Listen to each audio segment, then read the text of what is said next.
Kemudian yang lulus seleksi akan mengisi kekosongan formasi dan yang tidak lulus itu nanti mau kemana? Malah ini tidak lolos passing grade otomatis di sini dia tidak lolos untuk tes yang tahap satu. Dari keempatnya ini nanti yang bisa lulus dan mengisi kekosongan formasi ini hanya satu orang. Lantas tiga guru lainnya ini nanti larinya kemana?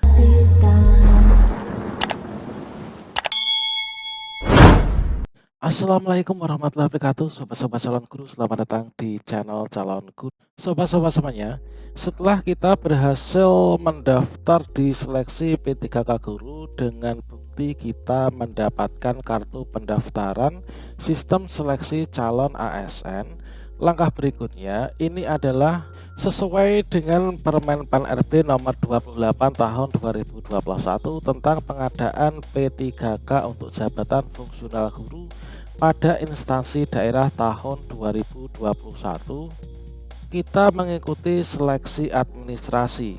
Seleksi administrasi ini adalah digunakan untuk mencocokkan antara data pelamar dengan berkas yang diupload, dicocokkan dengan Dukcapil, Info GTK, dan juga PD Dikti.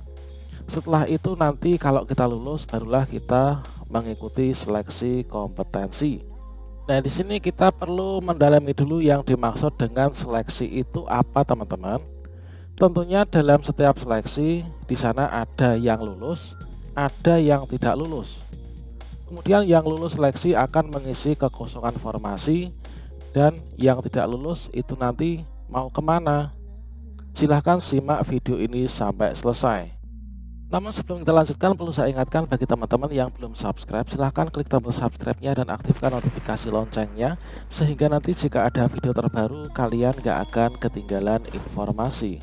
Baiklah sobat semuanya, di sini kita akan membahas terkait tentang bagaimanakah nasib guru honorer yang tidak lulus pada seleksi P3K Guru tahun 2021 ini. Sobat semuanya, pemerintah ini telah membuka pendaftaran P3K Guru tahun 2021. Seperti yang kita ketahui bahwa yang berhak mendaftar untuk seleksi P3K Guru tahun 2021 ini adalah yang pertama, guru tenaga honorer X kategori 2 yang masih terdaftar di PKN. Kemudian guru honorer sekolah negeri yang terdaftar di Dapodik, guru honorer sekolah swasta yang terdaftar di Dapodik, dan juga lulusan PPG yang terdaftar di sistem ppg.kemdikbud.go.id. Sobat-sobat semuanya, di sini sebelum kita bahas lebih lanjut, kita harus mendalami dulu yaitu kaidah seleksi ya. Yang dimaksud dengan seleksi itu apa? Seleksi itu berasal dari bahasa Inggris select ya. Select itu adalah memilih. Memilih itu adalah ada beberapa yang kita pilih. Nah, berarti kalau misalkan dalam seleksi itu nanti tentunya ada yang lulus ya. Nah, kemudian juga ada yang tidak lulus. Jadi dalam seleksi P3K Guru tahun 2021 ini nanti akan ada yang lulus, ada juga yang tidak lulus, baik itu di seleksi administrasi maupun di seleksi kompetensi, baik tahap 1, 2, dan tahap 3. Nah, yang lulus seleksi ini akan mengisi kekosongan formasi P3K Guru yang dilamar. Kemudian yang tidak lulus ini nanti kemana, teman-teman? Sobat semuanya, marilah kita simak terkait tentang sistem seleksi P3K Guru tahun 2021. Seleksi P3K Guru tahun 2021 ini terbagi menjadi dua seleksi ya. Yang pertama ini adalah seleksi administrasi dan yang kedua ini adalah seleksi kompetensi teknis. Menurut Permen Pan RB nomor 28 tahun 2021, yang dimaksud dengan seleksi administrasi ini adalah seleksi yang dilakukan untuk mencocokkan persyaratan administrasi dan kualifikasi dengan dokumen pelamaran. Pada pasal 21, dalam hal dokumen pelamaran sebagaimana dimaksud itu tidak memenuhi persyaratan administrasi, maka pelamar dinyatakan tidak lulus seleksi administrasi atau TMS, tidak memenuhi syarat. Artinya kalau kita tidak lulus seleksi administrasi, maka kita tidak akan bisa melanjutkan untuk ikut seleksi kompetensi. Kemudian bagi teman-teman yang lulus seleksi administrasi, maka kita bisa mengikuti seleksi kompetensi. Dilansir dari Permenpan RB nomor 28 tahun 2021 dan juga guru p3k.kemdikbud.go.id, untuk seleksi kompetensi di sini ada 4 yang harus kita kerjakan. Ya, mana untuk tipe kompetensi teknis, manajerial, sosiokultural, dan juga pertanyaan wawancara. Untuk kompetensi teknis, di sini ada 80 sampai 100 soal, waktunya 120, bobotnya 60%. Manajerial ini 25 soal, waktunya 25. Sosiokultural ini adalah 20 untuk butir soalnya dan waktunya 15. Pertanyaan wawancara ini adalah butir soalnya 10 dan waktunya adalah 10 menit. Yang mana di sini kalau diakumulasikan untuk ketiga ini adalah 40%. Dalam pelaksanaan tesnya, teman-teman di sini ada kebijakan afirmasi ya dalam seleksi guru P3K, yaitu untuk yang memiliki sertifikat pendidik adalah 100% untuk kompetensi teknis. Kalau usianya ini adalah 35 tahun ke atas, ini dapat afirmasi 15%, disabilitas dapat afirmasi 10%, dan guru honorer K2 ini dapat afirmasi 10%. Selanjutnya teman-teman, yang namanya seleksi ini nanti pasti ada yang lolos dan juga ada yang tidak. Ada yang mendapatkan nilai passing grade, ada juga yang tidak mendapatkan nilai passing grade seperti yang ada pada contoh di sini. Tentunya yang mendapatkan nilai passing grade dan juga mendapatkan nilai peringkat yang tertinggi, dia akan mengisi kekosongan formasi. Lantas yang tidak mendapatkan nilai bagus atau juga kalah dari teman saingannya, maka kemana arahnya? Sedangkan kita lihat antara jumlah guru honorer atau jumlah pelamar dengan formasi yang ada itu tidak seimbang. Misalkan saja di sini adalah untuk di Kabupaten Ngawi sendiri. Di sini coba kita lihat untuk formasi yang guru P3K di Kabupaten Ngawi. Kita ambil contoh.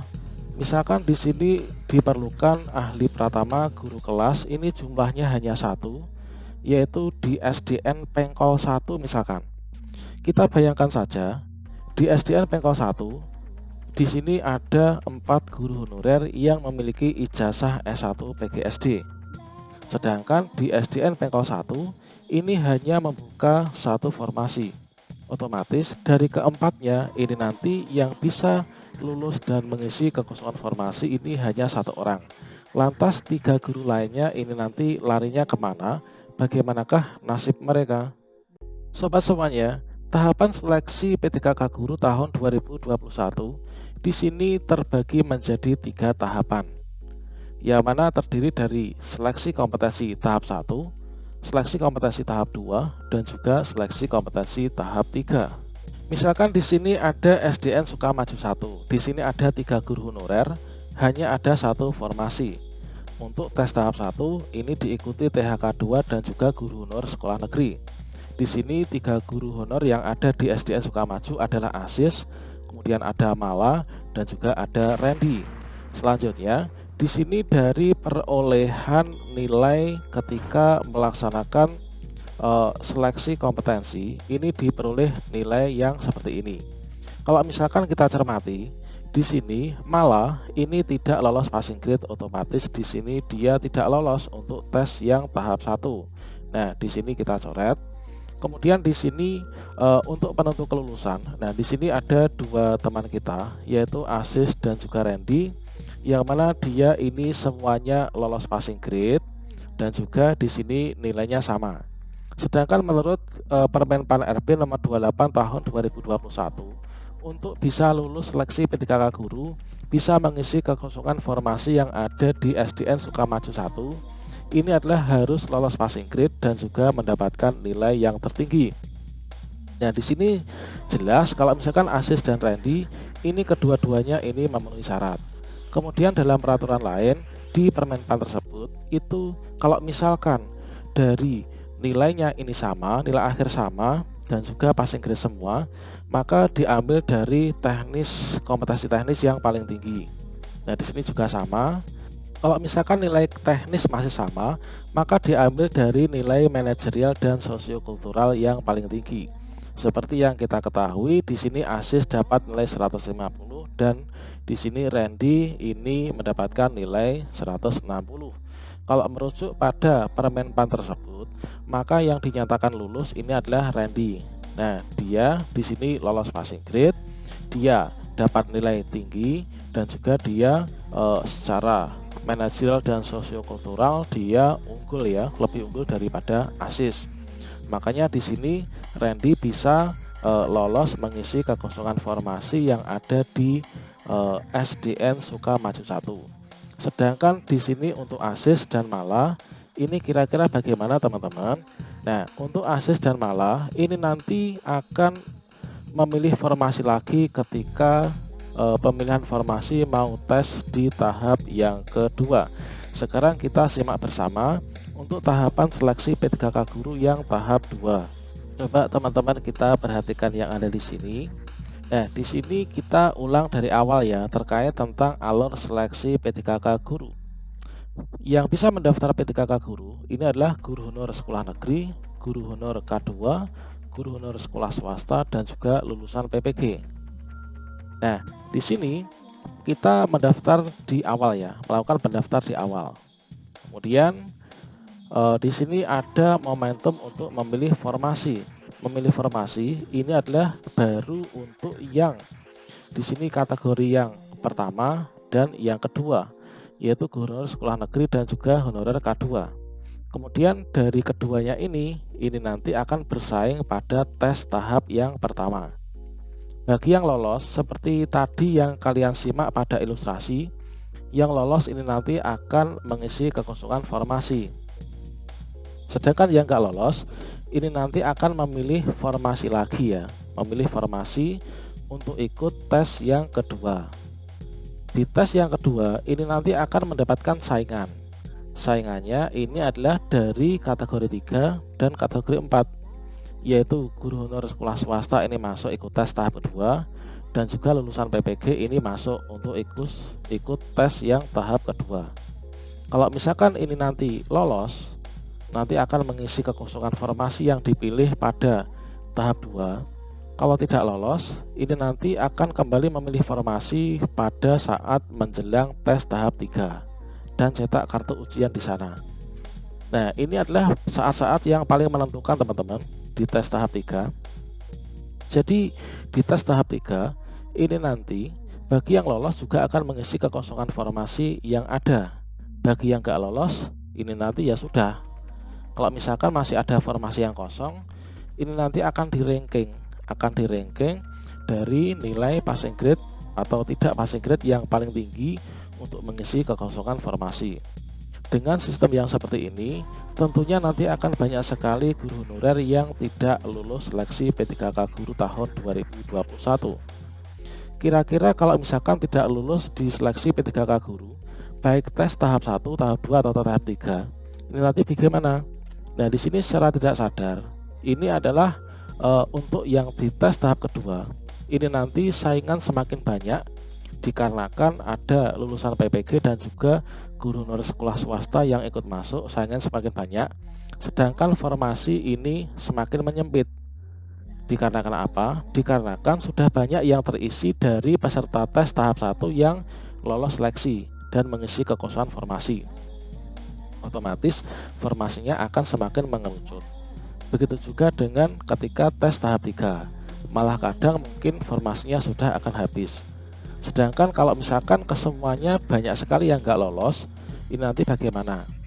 Nah, menurut dari keterangan dari Zoom meeting yang diadakan BKN Kemdikbud, ini nanti teman-teman kalian nggak usah khawatir, kalian tetap berada di sekolah tersebut. Sambil kita lihat peta formasi untuk tahun kedepannya, karena dijanjikan oleh Kemdikbud, karena nanti akan banyak yang pensiun, otomatis nanti untuk seleksi berikutnya juga akan diadakan seleksi P3K guru seperti ini. Jadi kita sambil lihat peta formasi, kira-kira di sekolah kita itu nanti tahun depannya lagi, itu ada yang pensiun apa tidak? Ada yang mau mutasi ke tempat kita atau tidak? Ada yang mau mutasi keluar tidak? Jadi kalau misalkan di sekolah kita masih ada kekosongan guru misalkan, entah itu guru mapel atau guru kelas, itu nanti kita bisa untuk berdiam diri di situ dulu, tetap mengabdi di sekolah tersebut. Dikarenakan nanti ketika tahun depan akan diadakan untuk seleksi P3K guru lagi, sekolah kita akan mengajukan formasi. Dan nanti formasinya diajukan melalui BKPB kabupaten atau kota setempat. Nah, pada saat itu nanti teman-teman, ketika seleksi P3K guru tahun depan dibuka, kita bisa mendaftar lagi di sana. Dan untuk berikutnya sampai berikutnya itu adalah sistemnya seperti itu. Dikarenakan untuk mulai tahun ini untuk rekrutmen guru itu tidak membuka CPNS, akan tetapi membuka lewat jalur guru P3K. Oke, demikian, semoga bermanfaat dan bisa memberikan sedikit pencerahan kepada kita semua. Yang penting kita tetap belajar, kita tetap semangat, dan jangan lupa berdoa. Saya doakan sobat-sobatku semua lolos P3K guru tahun ini. Dan kalau misalkan kita lolos, jangan lupa kita harus bersyukur dengan cara kita bekerja mengabdi dengan sebaik-baiknya, supaya negara kita itu kedepannya semakin maju dunia pendidikannya. Sampai jumpa, wassalamualaikum warahmatullahi wabarakatuh.